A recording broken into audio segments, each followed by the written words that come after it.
औज़ुबिल्लाहिमिनश्शैतानिर्रजीम बिस्मिल्लाहिर्रहमानिर्रहीम। मैं हूँ हकीम ख्वाजा मोहम्मद नईम सलीम दवाखाना बुलवाल की तरफ से आपकी खिदमत में हाज़िर हूँ। हम आज आपको वो बताएंगे फटकरी बरियाँ करने का तरीका या फटकरी को फुल करने का तरीका। ये फटकड़ी जब भी आप पंसार से लेते हैं तो बड़े बड़े पीसों के अंदर होती है। आपने सबसे पहले तो इसको साफ़ करके ऊपर से मिट्टी वगैरह को साफ़ करके उसके बाद आपने इसको छोटे छोटे पीस बना लेने हैं, कूट लेने हैं। कूटने के बाद आपने इसको तवे के ऊपर जो है ना वो करना है, बरियाँ करना है। बरियाँ करने का तरीका हम आपको अगली साथ ही वीडियो में बताते हैं आपको। ये फटकड़ी हमारी जो है ये सफ़ूफ की शक्ल में आ गई है, बारीक हो चुकी है।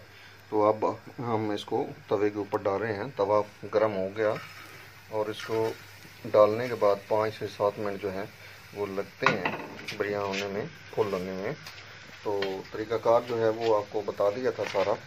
अब इसको बरियाँ करने का जो तरीका है वो देख लें कि तवे के ऊपर आपने इसको फैला देना है, फैला देना सारा।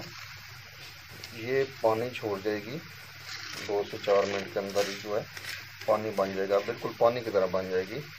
उसके बाद जो है वो फुल हो जाएगी, बिल्कुल जिस तरह पॉपकॉर्न होता है ना, इस तरीके से ये फुल हो जाएगी।